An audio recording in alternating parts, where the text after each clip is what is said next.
Welcome, everyone, to this installation of our virtual diplomatic encounter series, Vision for the Western Hemisphere in the 2020s with His Excellency Luis Almagro, Organization of American States Secretary General. Here is CEO Dan Mariaschin.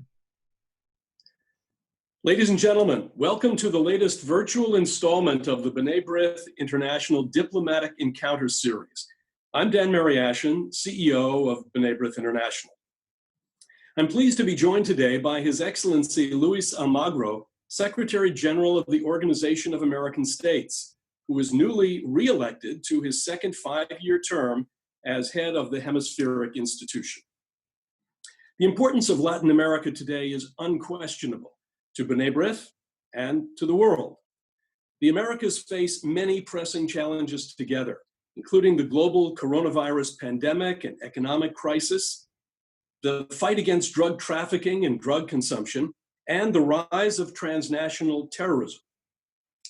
B'rith has long advocated for the promotion of human rights, trade liberalization, a more humane immigration policy, and more extensive cooperation in the fields of security and development.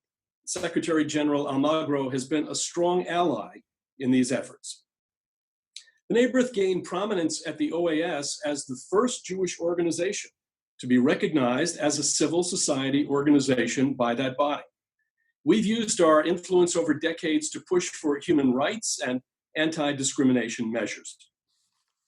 2013 marked a significant milestone in these efforts when the OAS ratified the Inter-American Convention Against All Forms of Discrimination and Intolerance. As a member of the working group drafting that measure, B'rith successfully advocated for the inclusion of language identifying anti-Semitism as a form of discrimination. And in our advocacy work today, B'rith prompts member states of the OAS to ratify the convention and to bolster local efforts to combat acts of discrimination effectively.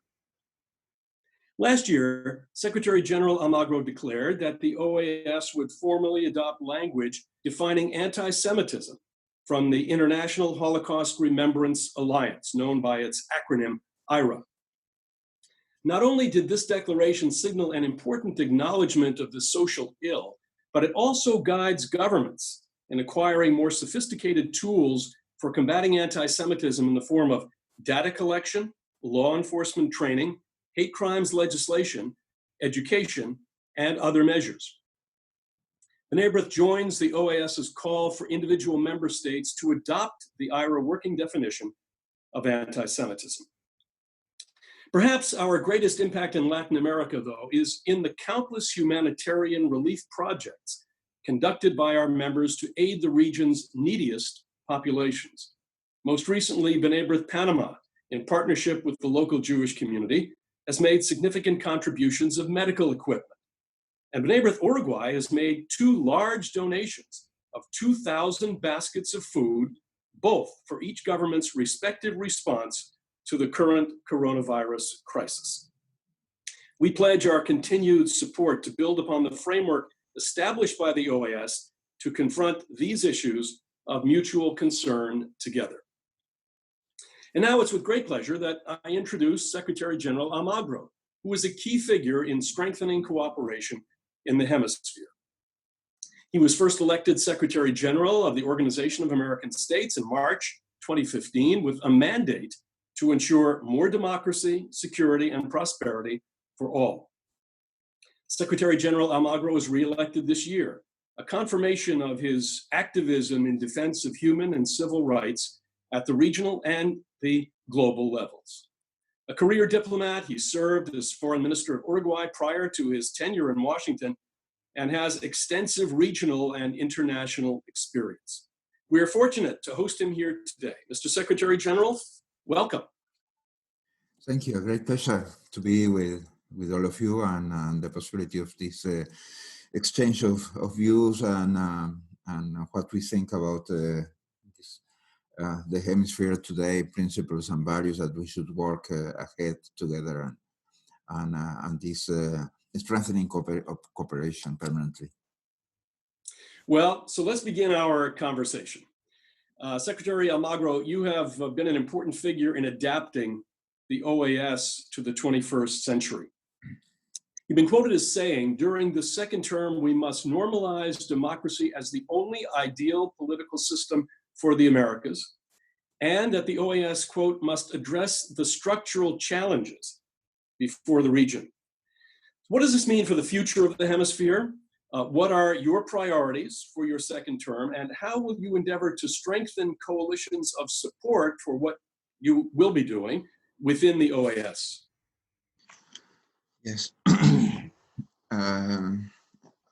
When we presented our plan of action, we established that as our priority to have a hemisphere free of dictatorships. And that was, it's quite a challenge. First of all, because the authoritarian reflexes are almost everywhere, bad practices are almost everywhere. Our democracies are highly imperfect. But saying all that, we have some serious problems in the hemisphere. The cases of Cuba, Venezuela, and Nicaragua, they present very serious challenges for our views of this hemisphere free of dictatorship. We intend to keep doing this work. Our idea is to keep putting pressure on the dictatorships of the hemisphere. We are trying to make it work in a more efficient way, that using all diplomatic and political tools that are available in order to bring down these dictatorships and to build up stronger democratic institutions everywhere.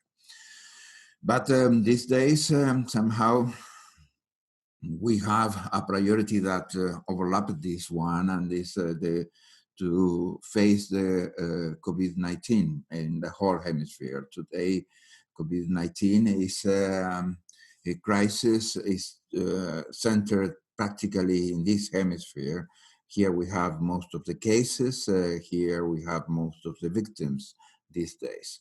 So how we can reverse this situation, how we can reassign human, financial, material resources in order to push this pandemic back. And this is today a very serious challenge, because practically the COVID-19 is affecting every single pillar of the organization. If we see democracy, human rights, security or development are seriously affected by the pandemic. Democracy, because of course, practically all countries in the hemisphere have restricted some fundamental freedoms that we have, like freedom of transit, circulation, association, meetings, plus a couple of countries even they have to postpone electoral processes because of the COVID-19. So we have to, and there are also serious challenges regarding the separation and independence of the different branches of government. All that is a permanent work that we need to address. Access to rights, of course, we have vulnerable population, people that is seriously affected. Not only older people, women are seriously affected. We have some populations like indigenous nations that they have like 700 people, and they can be exterminated by the COVID-19 if they are caught by it. Afro-descendant population, and we permanently need to address, and that's why we have written a guide in order to how to assist the most vulnerable population in the hemisphere. Development, the contraction of economy in the hemisphere is the biggest ever, and we'll have serious challenges of bouncing back. I hope it will be a fast one, but I think it will be a very open U, this curve, and with many contracycles in between. Security, of course, is a challenge because we don't want organized crime, drug trafficking to take advantage of this situation. We don't want dictatorships to take advantage of this situation. So we have a lot of work. Let's say our plate is full and the agenda is full, and and it's very demanding. These days we are things that were unthinkable some months ago, like being the same day in London, Buenos Aires, or Quito. Today is possible, so it's even more demanding than before, and coordination is much more difficult. Just one follow-up question, if I may, on the coronavirus. There are health authorities who say now that Latin America is one of the epicenters. Of course, it shifts, it migrates, but right now Latin America is right in the bullseye here. How does it work within the OAS? I mean, to coordinate a response to this, who do you convene? How do you coordinate the response to such a tremendous challenge to so many countries, not just one or two countries, it's everybody? First, of course, we have some institutional responsibilities, and we have assumed them. We coordinate the joint working group of summits, of the American Summit, and that means we coordinate something like 13 international organizations. At this moment, we are coordinating even above that number. And that includes, of course, the financial institutions, include the agricultural institutions, and of course, the Pan American Health Organization is included. So that is a first point. Thing that we do is to assume our institutional responsibility of coordinations among international organizations in the hemisphere. It's quite a challenge because, of course, we have different issues within that group. We have, of course, the request of most of the countries of the Americas and Caribbean, of course, for more flexible possibilities related to the pay of debt. They need more flexibility also about how to obtain new loans. We need flexibility for middle-income countries.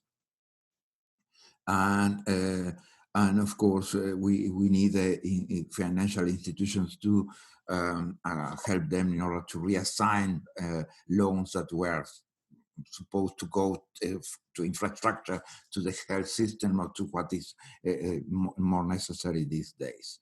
The agricultural, the ICA has, of course, a responsibility related to food security. I mean, we are the hemisphere that produces more food in the world, in the entire world. But we have vulnerabilities, and these vulnerabilities are very exposed. We have people that have to be taken care these days, because if not, it will be very hard for them to have a plate of food on the table. And because, of course, we have high informality in the economy. About 66% of the economy is informal, and that makes also the measures about social distancing and or isolationism to be more difficult to practice. We need a lot of course, and we permanently need the information that the Pan American Health Organization can provide in order how the things are developing and how we can better promote the best practices and how to delete as fast as we can fake news or things related to the pandemic. So it's a huge work, and of course we have some things related to the special request of the country. Some things for some of them because they needed in order to better implement their measures, and sometimes in order to better and better borders policies that can help countries in order to isolate the virus or create conditions about isolating the virus. We have permanent requests that we need to address. Some of them of regional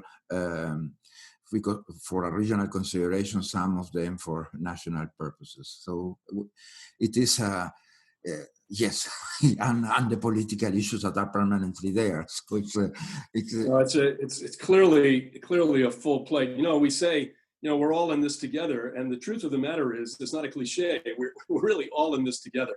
So we really wish you well and success in combating the virus in Latin America. I want to move to Venezuela. The humanitarian situation in Venezuela before the coronavirus, but is one of the worst crises that Latin America has ever witnessed. The Inter-American Human Rights Commission and the UN High Commissioner on Human Rights have both reported terrible human rights violations across the country. In this second term, what will be your policy in viewing the situation in Venezuela? And what are your metrics? What will they be to combat the humanitarian crisis and to restore the restoration of human rights in Venezuela? Yes, and that's the priority, to combat the humanitarian crisis. When you have at least 7 million people in risk of hunger, that should always be the priority, how to keep people safe, how to make it possible for the Venezuelan people to have access to a basic right. It is right to have food, to feed themselves, and that is something that is quite a challenge in the Venezuelan today. The dictatorships in this hemisphere are failed revolutions, let's say, or failed systems. If we look at them, we can see how this formula that has never worked. It didn't work in the Soviet Union. It didn't work in Central Asia. It didn't work in Eastern Europe. It didn't work in Cuba, and it didn't work in Venezuela. And of course, with Venezuela, there is some things that aggravate this to an extent that was impossible to imagine. That a country that is rich in oil, rich in energetic resources, rich in mineral resources, and that it has a land, a soil that it makes very possible to have agriculture to a certain extent. To see the country failing like this, it is quite devastating, and the cost of this to be paid by the people, it is even harder to digest, and that's why I always, when I am asked what we should do for Venezuela, first thing is just try to provide as much as possible as humanitarian assistance to the people. And food and medicines are extremely necessary in the country today. And for them not to have food and medicines, of course, it will only keep aggravating the humanitarian and migration crisis. We see that the regime is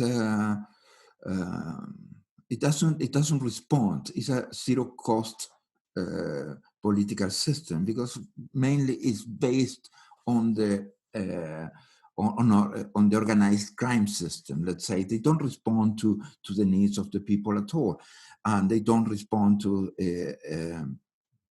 what is denounced international at all. Is They have 8,000 extrajudicial executions per year, and that's zero cost for them. They are connected to drug trafficking, and that's zero cost for them. They are linked to terrorist organizations like Hezbollah, and that's zero cost for them. They are connected to countries that they have a history of providing assistance to terrorism in the region, like Iran, and that's zero cost for them. They have tortured people by thousands. That was zero cost. It's zero cost for them. They have had at least 14,000 of political prisoners, and that has been zero cost for them. This criminal mentality is clear that they will not give up through a political solution. Like all criminals, they will surrender when they are surrounded and they are under unsurmountable pressure. And that is something that we need to build. It will be very difficult for Venezuela to bounce back into normal life, the normal life of people, the normal life of the institutions, if the democracy is not restored. And we have and we definitely need to keep putting pressure in that direction. Well, you mentioned Hezbollah. Countries across the Western Hemisphere have made notable progress in countering terrorism. This year, Honduras and Colombia joined Argentina and Paraguay in officially designating Hezbollah as a terrorist organization. President Lacalle of Uruguay has also expressed openness to the possibility of designating Hezbollah as a terrorist organization. We believe this is an important step in the international war on terror, not just in Latin America, when we are advocating this in Europe too, because in Europe, there was this strange bifurcation between the political wing of Hezbollah and the military wing of Hezbollah, when in fact, to Hezbollah, it's all one and the same. And the funding is all fungible.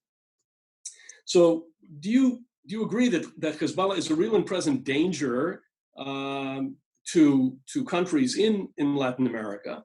And can we count on the OAS to unequivocally declare that Hezbollah is a terrorist organization? It would be very helpful in the fight to counter it. We have already done so at the level of the General Secretariat, and for the works of the General Secretariat, we do our job considering that that Hezbollah is a terrorist organization. There has not been a voting so far in the Permanent Council or General Assembly. We expect that we may be able to move in that direction. We need still some political accumulation in that sense, but we are much closer. And I think that if we can trigger some of this declaration that you have mentioned, I think that will be the next step. A resolution approved by the Permanent Council of the General Assembly declaring Hezbollah a terrorist organization. In the words of the General Secretariat, that is already clear for us. That it has been adopted, and we have been requesting countries in the hemisphere to follow this recognition of Hezbollah as a terrorist organization. Mr. Secretary General, you've been a staunch leader for the protection of human rights in the Americas, and you remain really a true asset to the OAS. We've been pleased to see the focus of your administration, which has been placed on anti-discrimination measures and in particular fighting anti-Semitism throughout the region. What does this mean for the strength of the inter-American system, and what must we do to encourage more states to ratify the Conventions Against Racism and the IRA working definition of anti-Semitism, And which states do you believe would be the most promising to pursue? Yeah, I think it's something that it should be permanently in your agenda, and you have presence in practically every country in the hemisphere, and this should be part of your agenda when you relate with our countries, with the countries in our jurisdiction. This it can never be forgotten, and definitely we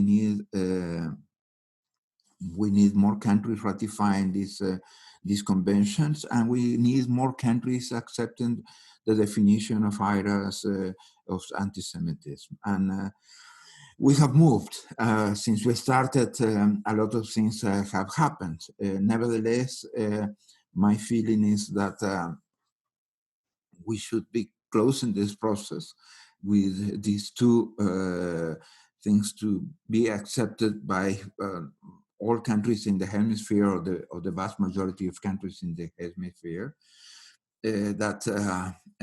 about the definition of anti-Semitism or the declaration of Hezbollah as a terrorist organization. We will keep working. We keep that is a permanent challenge that we have in order to put as many countries as possible within the framework of the convention. But it can never be forgotten by any of your institutions anywhere in the hemisphere when you relate to every government in the region. I think it's part of a joint effort, and we have achieved a lot since we started the meeting, and I think we can achieve a lot in the next 5 years, and for us will always be a priority, something that it's a matter that I am permanently addressing, and I am permanently pushing forward, so that we can we definitely should work together, and you definitely have to have in mind that you have us as a tool in order to achieve these objectives. Well, I have to tell you, really, what you've done in terms of IRA already has been extremely important. I know when we began the discussions about the Convention against Racism and Discrimination in the OAS, there was a real battle to get the word anti-Semitism into that measure, because people would say, well, racism covers it, discrimination covers it. But for us, naming anti-Semitism, which is the oldest form of racism and discrimination, was extremely important. And then your embrace of the IRA definition really, I think, has given momentum to this. We have a definition. It's an internationally accepted definition. There are European states and others around the world that are beginning now to adopt it. And you're taking this on and endorsing this. I have to tell you, it's not taken for granted, but we deeply appreciate it. Let's talk about democracy. The value and viability and the future of democracy are more contested now than ever before in modern history. Democratic erosion is occurring in different settings and contexts. New democracies are sometimes weak and fragile. Older democracies are struggling to guarantee equitable and sustainable economic and social development. What do you believe is the greatest threat to democracy in the Americas today? Yes. The structural problems that we have problems that we have not been able to fix for some of them for 200 years, some of them for decades. And that inequality is the first one of them. When we have hemisphere continent that is the most unequal in the world, that is a serious challenge for democracy, and it is very difficult to make the people believe in democratic institutions, and it is very difficult to have um, uh, um, to have a real fair democracy and based on something that is the substance of democracy, and that we were talking about this before, that is equality and non-discrimination. And when this equality doesn't exist, and equality is not only about distribution of wealth. Equality, it is a lot about access to rights, and it makes a whole difference if we would have been able in the past 200 years to move our societies forward, to fix some of these basic nest of discrimination and inequality. Every country, if you look, I look at Uruguay, for example, and inequality, it has the same pattern that it had 200 years ago. That means those days were widowers with children, today are single mothers, Afro-descendant population, that is 8% of the total population, but it's 40% of the poverty of the country. Indigenous population don't count anymore because we made a genocide after that, not because of any good reason. And Uruguay is recognized, and definitely well-deserved recognized, as the most equal country in the hemisphere of Latin America. And still we are below whatever other regions, and we are below any at the last of the European countries in equality. Violence is the other challenge that we have. We have I don't know, something like 8 of the 10 most violent cities in the world, where maybe 15 of the 20 most violent cities in the world. We don't have a war or an armed conflict at all, but we do have violence, structural violence in our societies. Latin Americans, we kill each other more often than any other human group. We are not, we are maybe 10% or a little more of the population, and we count for 38% of the violent deaths of the world. So, and that it affects directly the political system. Candidates during electoral process are killed permanently, and some of them are forced to resign. And how the way, and we need to mention candidates, we have to mention the violence against voters. So it is directly affecting democracy, and it is creating tough conditions.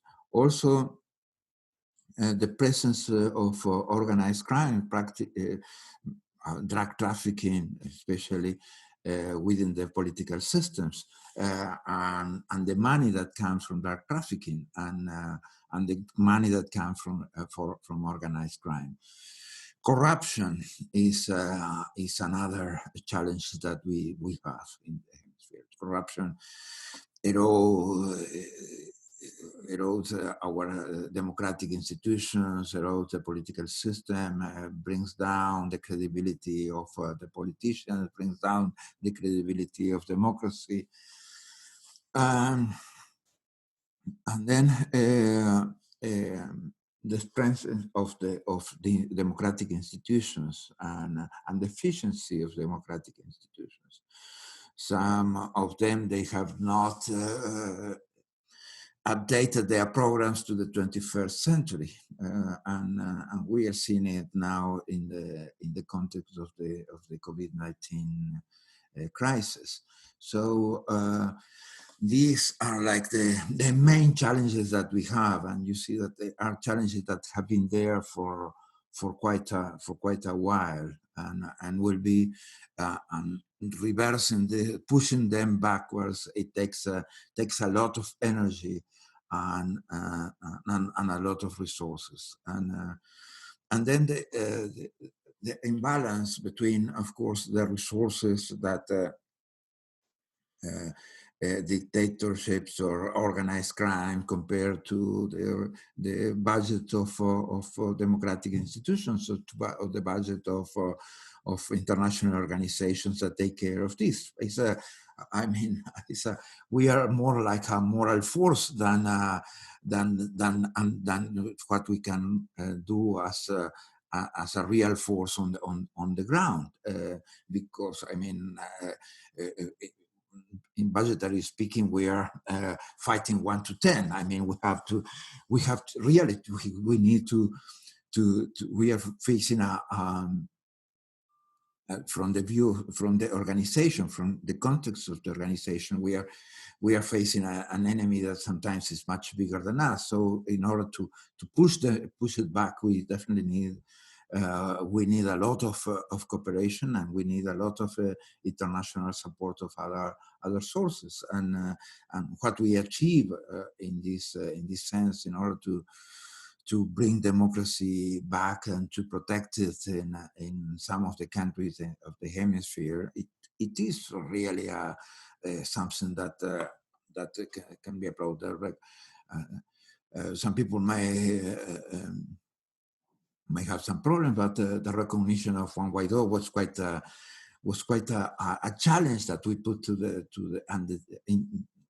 Venezuelan regime, and bringing down its legitimacy as the legitimate government of Venezuela was quite an achievement in political and democratic terms. What we did in the electoral process in Bolivia, and the transitional government and new elections that are coming now, it is quite an achievement too, in order not to have other countries falling into that system of permanent re-election and permanent subordination of the institutions to one leader, not even to one power, to one leader, and practically like that is a challenge that we have had in many places. So it is quite demanding.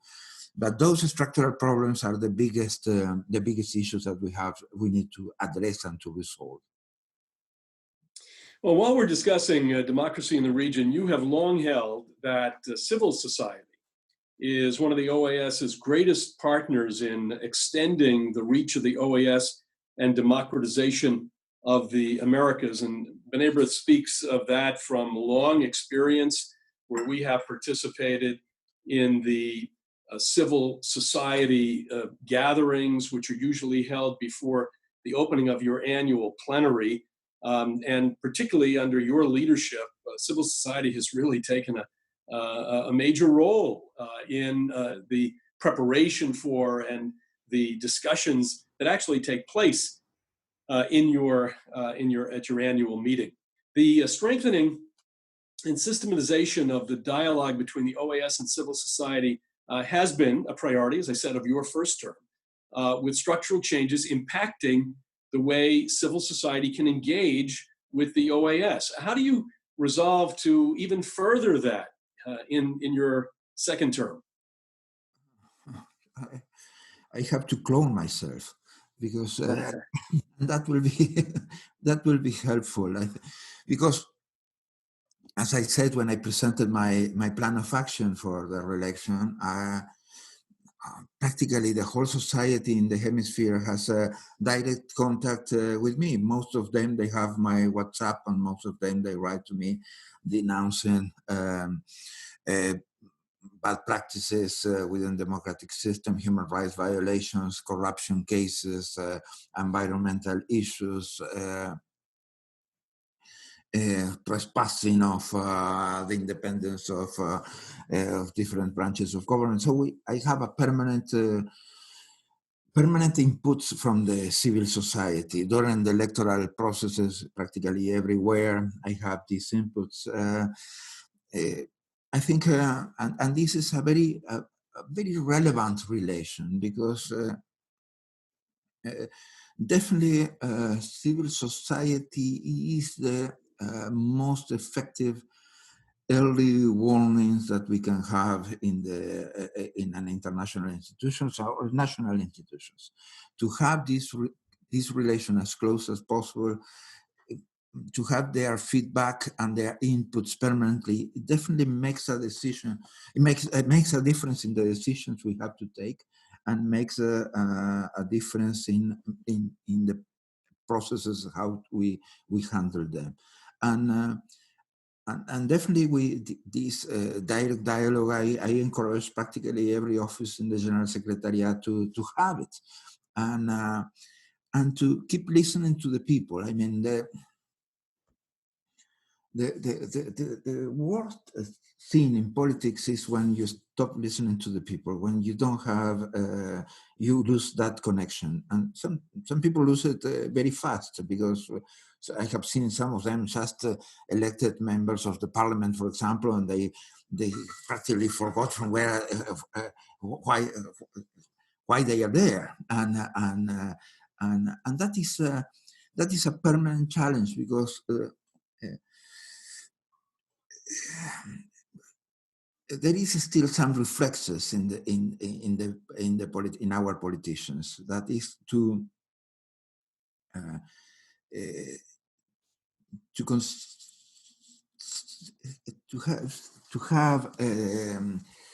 consider themselves self-important, to self-referenced about everything, and that is something that is the first symptom that they are forgetting why they have been elected, or why they are there. Not to mention the autonomous dictatorships, the dictators that definitely they unplug as soon as this is what we were talking about, the Venezuelan case, when they stop. When they become a zero-cost dictatorship, because they doesn't matter what the situation of the country is related to food or to medicines or to housing or whatever, and that is the most extreme case. I mean, but to have a democratic institution, a strong democratic institutions, is responsibility and accountability and listening to the people.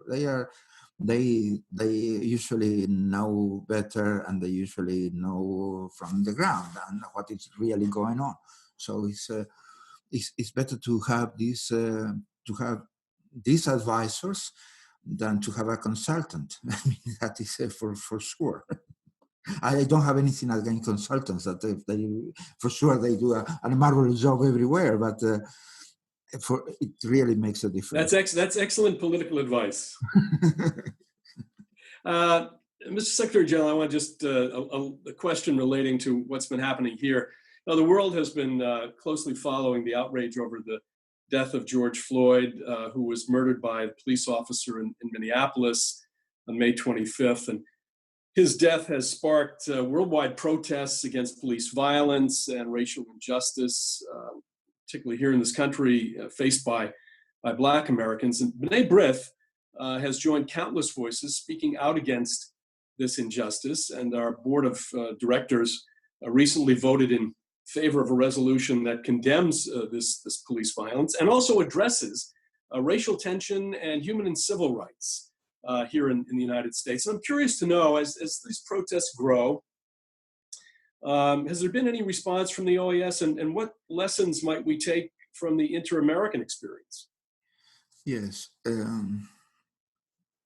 First of all, of course, we supported the statement made by the Inter-American Human Rights Commission. I think the government of Costa Rica also made a very important statement in this matter. Ourselves, we have repudiated and condemned the crime, the killing of George Floyd, and like all like all crimes committed because of racial discrimination or racism, it is intolerable and have to be repudiated by everybody, and and definitely it doesn't help. It doesn't help the political system. It doesn't help the society to have racial tension in any way. This racial tension should be eliminated, and we should keep working in this direction, and we have to eliminate every possible source of racism in the hemisphere, and we completely support, and we definitely there is a right to do so. Of a pacific protest is something that is a very relevant right in our political system and for our democracies, and we definitely support that. You know, Well, we've got there cannot be you. any ambiguity about this at all. I mean, we have to be very, very clear in every possible way. Thank you. We have time for a couple of questions from our viewing audience, and I've taken note of a couple, and if we have time, perhaps one more. The first question relates to BDS, boycott, divestment, sanctions legislation, or a resolution, I should say, within the OAS against BDS. BDS is that international campaign to delegitimize Israel, to isolate it economically, to marginalize it. Is that an issue which has been discussed within the OAS, or do you see that possibly happening down the road? We have not discussed this matter as that. I mean, recognizing the relevance of this political discussion and the relevance of this matter, we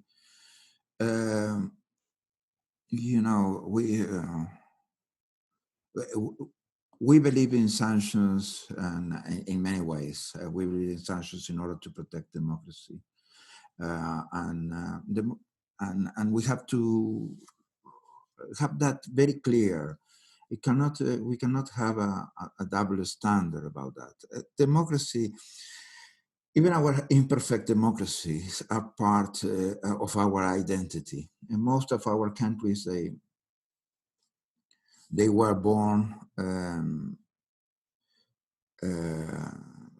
independent countries. At the same time, they became democratic countries, except an exception.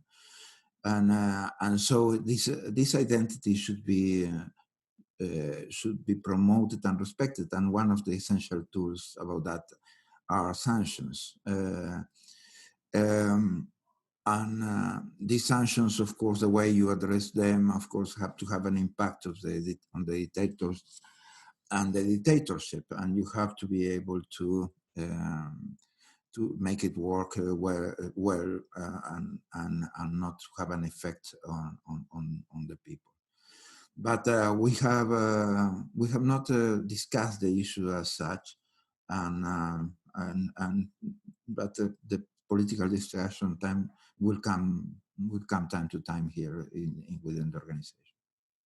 Another question from the audience is one that we really didn't discuss. We've talked about democracy, but this particular question focuses on press freedoms. We're not talking now about Nicaragua, Cuba, and Venezuela. Are there press freedom issues that you see in the hemisphere that need to be addressed?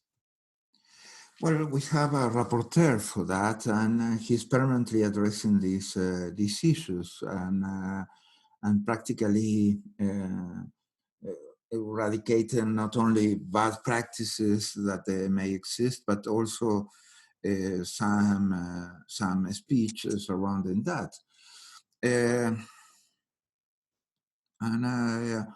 And I always say something that I think we have to have clear, and and I will repeat this one of these days, maybe tomorrow, related to one case, is that a press has more rights that I have as a politician, and these rights of the press have to be recognized.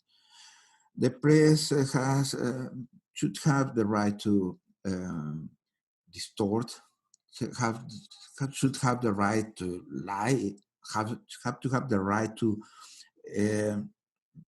mix truth and lies, have to have the right in order to push forward whatever agenda. Those rights should be permanently recognized to the press, and we all have to give whatever is possible from our to assure that those rights are respected, and because are the essential part of the democracy, and those rights should be respected. And of course, time to time, I will. Of course, people should have their right to say. The politicians, we can only say the truth. We cannot. Anytime that we move a little bit, any politician moves a little bit out of that truth, the whole world comes on him or her. So it's something that it looks like a disadvantage for politicians, but I think it should be that way, and we should work in order to reassure that it's that way, because it's the way of counterbalance the power of politics anywhere. And of course, yeah, that is how it should be. I mean, and we have to recognize it like that, and we have to fight for that too.